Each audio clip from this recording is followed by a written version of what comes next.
ሰላም ጤና ይስጥልን ተመልካቾቻችን ከሸካ ማህበረሰብ ቴሌቪዥን የሳቱን ዜና ይዘን ቀርበናል። በአማርኛው ትግስት በዛብህ በሸኪኑና በመጀንግ ቋንቋ ከባልደረቦች ጋዜናዎችን ወደ እናንተ ያደረስን በጋራ ቆይታ እናደርጋለን። አብሮነታችሁ አይለየን።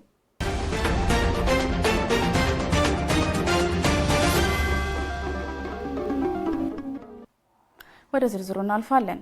የሸካ ዞን ምክር ቤት ቋሚ ኮሚቴ አባላት የሸካ ማህበረሰብ ቴሌቪዥን ያለበትን ደረጃና የስራ እንቅስቃሴ ተመልክቷል። የማህበራዊ የኢኮኖሚ የህግና ፍትህ መልካም አስተዳደር ጉዳዮች ቋሚ ኮሚቴ አባላትና ሌሎች ባለድርሻ አካላት በተገኙበት ውይይት አድርጓል። ዝርዝሩን ካሳውን ደንበሎ አዘጋጅቶታል። ተጨማሪ አለን። የሸካ ማህበረሰብ ቴሌቪዥን እንዲቋቋምም ነሐሴ 22 ቀን 2015 ዓ.ም የሸካ ዞን ምክር ቤት ከወሰነበት ጊዜ ጀምሮ ወደ ስራ የተገባ ቢሆንም በጀት ማጽደቅ፣ መዋቅር ማስጠናት፣ ግብዓት ማሟላት፣ ስቱዲዮ ማደራጀትና ከሚመለከታቸው የመንግስት አካላት የስርጭት ፍቃድ የመውሰድ ተግባር ሲከናወን እንደነበር ነው የተገለጸው። ጣቢያው የሚተዳደረው በቦርድ የመሆኑን ያህል ሐምሌ 14 2016 ቦርዱ የተጠናውን መዋቅር አጽድቆ ወደ ስራ ያስገባ መሆኑን ተከትሎ ከደቡብ ሬዲዮና ቴሌቪዥን ድርጅት ጣቢያ ስርጭት መጀመሩን ተናግረዋል። ቋሚ ኮሚቴው የተቋሙን የስራ እንቅስቃሴና አሁናዊ አደረጃጀት በተመለከተ ከጣቢያው ተወካዮች የቀረበላቸውን አፈጻጸም ሪፖርት አድምጠዋል። አዎንታዊ አፈጻጸም መኖሩንም መመልከታቸውን አውስተዋል። ቁሳቁስ ግዢ አካባቢ እኔ በጣም ደስ ያለኝ በጀት አጠቃቀማችሁ ልበረታታ የሚገባል ለግዢ ነው። አሁን ለአበልና ለሌሎች ነገሮች ለነዳጅ ያወጣችሁት ወጪ ስናይ በጣም እምንትናል። ይሄ ነገር ለቀጣይ መጠናከር አለበት። በቁጠባ እንደ ቅመም መጠቀሙ በጣም ወሳኝ ስለሆነ የቀረበውን ሪፖርት መሰረት በማድረግ ተዘዋዝሮ መልከታ ያደረጉት ኮሚቴዎቹ ከበጀት አንጻር ለእቃ ግዢ የዋለው ሀብት ቀላል እንዳልሆነ አንስተዋል። የግል ጥረታቸው በጣም መደነቅ ነው። የሰጠነው በጀት አይደለም ይሄን ሁሉ ነገር ይሰራል።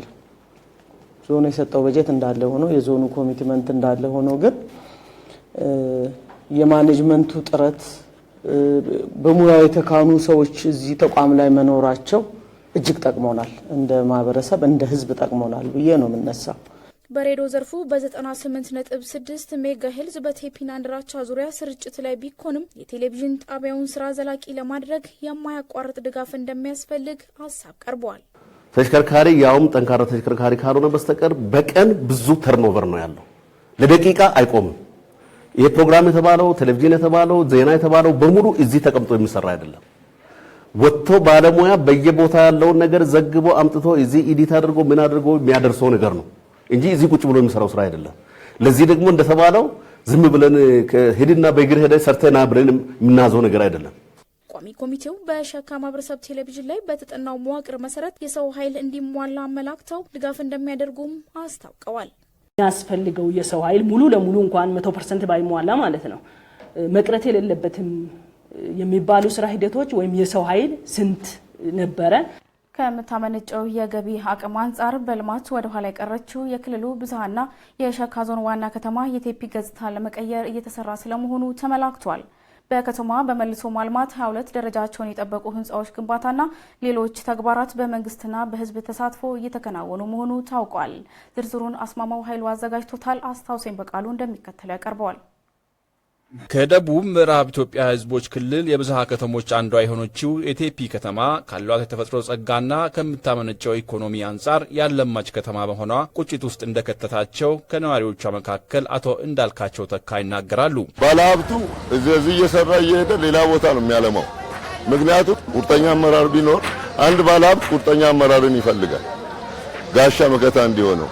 ግን ይህን የማያደርግለት ከሆነ ማልማት አይፈልግም እንጂ የቴፒ ህዝብ አስፋልት በራሱ ገንዘብ ማስገባት ይችላል። አልፎ አልፎ ይከሰት የነበረው የጸጥታ ችግርና የመልካም አስተዳደር ችግር የገፋቸው ባለሀብቶች ሰርተው ያገኙባትን ከተማ ከማልማት ይልቅ ሸሽተው ሌላ ቦታ ሄደው እንደሚያለሙ የተናገሩት ነዋሪዎቹ አሁን ላይ ችግሩ የተቀረፈ በመሆኑ ለከተማ እድገት የአብረን እንስራ መልእክት አስተላልፈዋል። ህዝቡን አስተባብሮ በደንብ የሚመራ ከተገኘና ህዝቡንም በአግባቡ መርቶ ወደ ተግባር የሚያውል አመራር ከተገኘ ከተማችን ታድጋለች ብዬ እገምታለሁ። ቴፒ ከተማ ማዘጋጃ ቤት ስራ አስኪያጅ አቶ ያረድ ለገሰ በጸጥታውና ተያያዥ ችግሮች ወደ ኋላ የቀረውን የከተማውን ልማት ለመመለስ እየተሰራ ነው ብለዋል።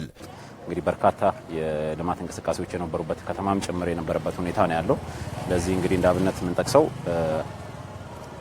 በዛ ጊዜ በዛ ወቅት ሰው በሰላም ወጥቶ መግባት በማይችልበት ወቅት እንኳን በሰላም ወጥቶ መግባት በማይችልበት ወቅት የመሰረተ ልማት ስራዎች ያልተቋረጡበትና በርካታ ስራዎች ሲሰሩበት የነበረበት ሁኔታ የነበረበት ከተማ ነው። አሁን ላይ 22 የህንፃ ግንባታ በከተማ ደረጃ ቦታ ርክክብ ተደርጎ ወደ ስራ የተገባ ሲሆን ከዚህ ውስጥ ደግሞ በክልሉ የጸደቁት 6 ፕሮጀክቶች ስራ መልካም በሚባል ደረጃ ላይ ይገኛል። ክልል አጽድቆ ከላካቸው ውስጥ 4 ሆቴሎች፣ 1 ትምህርት ቤት እና 1 የነዳጅ ማደያ ነበረ። ከነዚህ ውስጥ እንግዲህ አንድ ሆቴል ኦልሬዲ ስራውን የጀመረበትና በአቶ ወንድማገኝ ከተማ የሚገነባ አንድ ሆቴል በቀድሞ ፖሊስ ጣቢያ ላይ የሚገነባ እንደዚሁ ወደ ስራ ገብቶ አሁን በጥሩ ፕሮግረስ ላይ ያለ ግንባታ ነው። የቴፒ ከተማ ከንቲባ አቶ ወንድሙ ግርማ በብዙ ውጣ ውረድ ውስጥ ያለፈችውን ከተማ በማልማት ለመካስ በቅንጅት እየተሰራ መሆኑን ይናገራሉ። ኦልሞስት ከጸጥታ ችግር ከወጣች 4 ዓመት ትሆናለች ብዬ አስባለሁ። ኦልሞስት 2013 አካባቢ መጨረሻ ነው ሰላማ ወደዚህ እየተመለሰች የመጣችው። እሷ ደግሞ ከዚህ መልስ የምናየው የልማት ጉዞ በጣም ሰፊ የልማት ጉዞ አለ።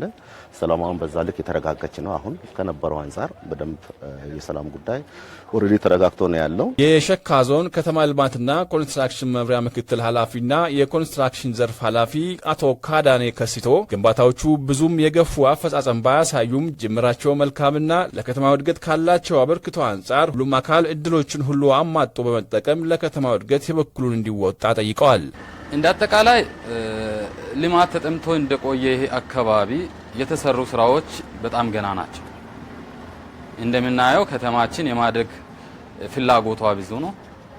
ለማደግ ያላት ፖቴንሻልም ብዙ ነው። ብዙ እድሎች አሉ። እነዚህን እድሎች አማጦ በመጠቀም የተሻለ ስራ መስራት እንዳለብን ይታየኛል። ለዚህም ደግሞ ሁሉም አካል መደጋገፍ አለብን። በእኛ ብቻ የሚሳካም አይደለም። ሁሉም ልማት ፈላጊ ነው። በዚሁ እድል ተጠቅመን ሁላችንም መልማት አለብን፣ ከተማችንን ማልማት አለብን የሚል መልእክት ነው መኖር። በቅመማ ቅመም ዘርፉ ያለውን እምቅ አቅም በመጠቀም በሀገሪቱ የውጭ ምንዛሬ ላይ ያለውን ድርሻ ለማሳደግ እየተሰራ መሆኑን የሸካ ዞን ግብርና ልማት አካባቢ ጥበቃ መምሪያ አስታወቀ። በዞኑ በየኪ ወረዳ በቆንዶ በርበሬ ምርት የተሰማሩ አርሶ አደሮች ውጤታማ መሆናቸውን ተናግረዋል። ዝርዝሩን ምንታምር አስፋው አሰናድተዋለች። አስማማው ኃይሉ እንደሚከተለው ያቀርበዋል። የደቡብ ምዕራብ ኢትዮጵያ ሕዝቦች ክልል በቡና ፍራፍሬና ቅመማ ቅመም ምርቶቹ ይታወቃል። በሸካ ዞን የየኪ ወረዳ ደግሞ ቅመማ ቅመም በብዛትና በጥራት የሚመረትበት አካባቢ መሆኑን ተከትሎ በአካባቢው በስፋት ከሚታወቁ የቅመማ ቅመም መስኮች መካከል ሄል፣ ቫኔላ፣ ቁንዶ በርበሬ፣ እርድና ዝንጅብል በዋናነት ይጠቀሳሉ። በአካባቢው ያለውን ምቹ ሁኔታ በመጠቀም በቁንዶ በርበሬ ምርት ላይ የተሰማሩ የወረዳው ነዋሪዎችና አርሶ አደሮች በብዛትና በጥራት ሰርተው ተጠቃሚ መሆናቸውን ይናገራሉ። ጥሩ የተሻለ ገቢ ያገኛል። በአመት ከኩንታል አንዱ ኩንታል ከ65 እስከ 69 ኪሎ ግራም ነው አንድ ኪሻ መውጣው። በዛ ላይ የተሻለ ገቢ ማገኛለሁ። ልጆችንም ጥሩ ያስተማርኩ ነው። ዲና ኑሮም ነው የምኖረው ማለት ነው። ያለው ገበያ አምና አሁን እኔ ያገኘው 6 ኩንታል ነው ተጓሮ ላይ ብቻ። ሌላው ገና ያለማው ስለሆነ ገና 3ኛ ወጥ ነው የደረሰው። አምና ወደ 165 ሺህ ምናምን ሽጫለሁ። የእኛን ተሞክሮ ለሌሎች ከመንገር ይልቅ በተግባር ችግኝ አዘጋጅተን በመስጠት ጭምር የድርሻችንን እየተወጣነንም ይላሉ አርሶ አደሮቹ። አሁንም ዘሩ እኛ ጋር እንደ አዲስ ብርሃን እንደ ቀበሌ በቂ ስላለ የፈላም የከረመ ስላለ አሁን ቀጣይም ዝግጅት ያደረግን ስለሆነ አርሶ አደሩ ዋጋውን ሳይፈራ በተመጣጣኝ ዋጋ እንሸጣለን። ለምቶ እኛ አገር አቀፍ ሆኖ በኮንትሮል ተጭኖ ወደ ውጭ ወጥቶ ከዚህ የተሻለ ገበያ ለማግኘት ጥረታችንና ዘር ራሱ ቆርጬ እሰጣለሁ ከማሳ ዘር ቁንዶ ዘሩ የቆረጥ ያፈለቱ ካለ ወዛችሁ ያልኩን ከፖሊ ነው እየሰጠው ያለው እና ብዙዎቹ አሁን ከኔ ወዝቶ የተከሉ ያደርሰዋል። እና አሁን የኔን ተሞክሮ ያዩ ሌሎችም እንደኔው ጠንክሮ ሰርተው ባዶ መሬት መቀመጥ የለበትም። የሸካ ዞን ግብርና ልማት ደን አካባቢ ጥበቃ ልማት መምሪያ ኃላፊ አቶ አይምሮ ደሳለኝ 1000 ሄክታር የሚሆን መሬትን በቁንዶ በርበሬ ለመሸፈን በዚህኛው በጀትም ግብ ተጥሎ እየተሰራ መሆኑን ተናግረዋል። ምርታማነቱ አንደኛ በጣም በአግሮፎሬስትሪ ፕራክቲስን ዴቨሎፕ የሚያደርግ ነው። ቁንዶ በርበሬ ለመትከል ዛፍ ትተኪያለሽ፣ ግራቪሊያ ወይንም ሌላ ዛፍ ተተክሎ ነው። ስለዚህ ይሄ ደግሞ አግሮፎሬስትሪ ጥምር እርሻ ወይንም ጥምር ግብርና የሚለውን ፕራክቲስ ዴቨሎፕ የሚያደርግ ለአካባቢ ጥበቃ፣ ለስነ ምህዳርና ለብዝሃ ሕይወት ጥበቃ በጣም እጅግ ወሳኝና ለአካባቢያችን ደንን የሚጠብቀው ማህበረሰብ ውስጥ ገላጣ እንዳይሆን የአየር ሚዛኑ እንዲጠበቅ ትልቅ ቫልዩ ያለው ሰብል ሆኖ ትኩረት ተደርጎ ነው እየተሰራ ያለው።